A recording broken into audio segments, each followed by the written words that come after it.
जीवन एक तारेवरची कसरत. स्त्री जीवन म्हणजे केवळ भूमिका निभावण्याची कथा नाही, तर मनात साठत गेलेल्या भावना, न बोललेले प्रश्न आणि रोज स्वतःला सावरत पुढे चालण्याची एक अखंड यात्रा आहे. ती हसते कारण हसणे अपेक्षित असते.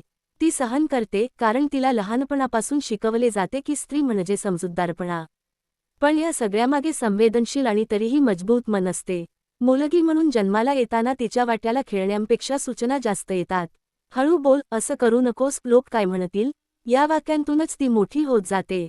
तिच्या डोळ्यांत स्वप्न असतात, प्रश्न असतात, पण ती लवकर शिकते की सगळे प्रश्न विचारायचे नसतात. त्यामुळेच कदाचित ती इतरांपेक्षा लवकर समजूतदार होते. तरुणपण हा स्वतःला शोधण्याचा काळ.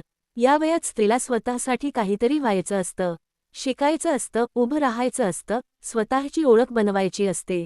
पण याच काळात तिच्या आयुष्याबाबत निर्णय घ्यायची घाई सुरू होते.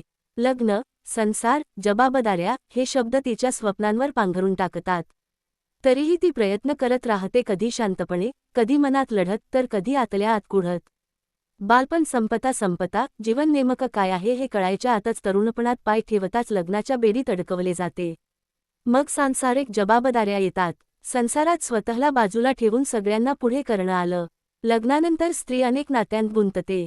पत्नी म्हणून जोडीदाराला समजून घेणं, सून म्हणून सासू सासरे यांच्याशी जुळवून घेणं, आई म्हणून स्वतःला विसरणं, हे सगळं ती नवरा मुले यांच्यावरील प्रेमापोटी तर कधी जबाबदारी म्हणून करत जाते. पण हे सगळं करत असताना ती आतून थकत जाते. घर चालतं, नाती टिकतात, पण तिच्या थकव्याला शब्द मिळत नाहीत. रात्री शांततेत ती कधी स्वतःला विचारतही नाही की आज मी स्वतःसाठी काय केलं. बाईच्या जीवनात येणारा महत्त्वाचा टप्पा म्हणजे मातृत्व.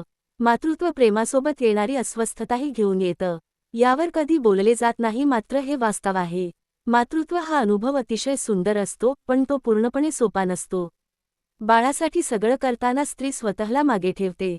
आनंदासोबत चिंता, प्रेमासोबत भीती आणि जबाबदारीसोबत अतिप्रमाणात मानसिक श्रमला सामोरं जावं लागतं. बाळाची काळजी घेण्यात जरा कुठे कमी पडलो असं वाटताच मनात अपराधीपणाचा भाव दाटून येतो. या सगळ्यातून ती स्वतःला सावरते, सगळं पेलत राहते. कारण तिच्याकडून जराही कसूर न होणे अपेक्षित असते. आजच्या स्त्रीचं जीवन बदललेलं वाटतं असलं तरी तिचा संघर्ष संपलेला नाही. आजची स्त्री बोलते, लिहिते, प्रश्न विचारते.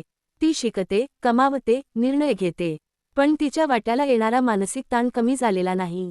घर आणि काम यांचा तोल, सुरक्षिततेची चिंता, सतत स्वतःला सिद्ध करण्याची गरज, हे सगळं अजूनही तिच्यासोबत आहे. फरक इतकाच की आता ती शांत राहत नाही.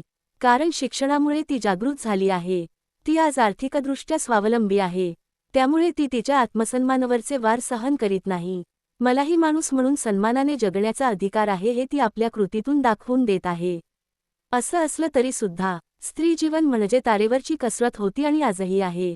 तरीही दररोज स्वतःला सावरत जगण्याचं धैर्य उपजतच तिच्या अंगी आहे. तिच्या शांतपणामागे सहनशक्ती आहे आणि तिच्या मृदूपणामागे तिची अपार शक्ती आहे.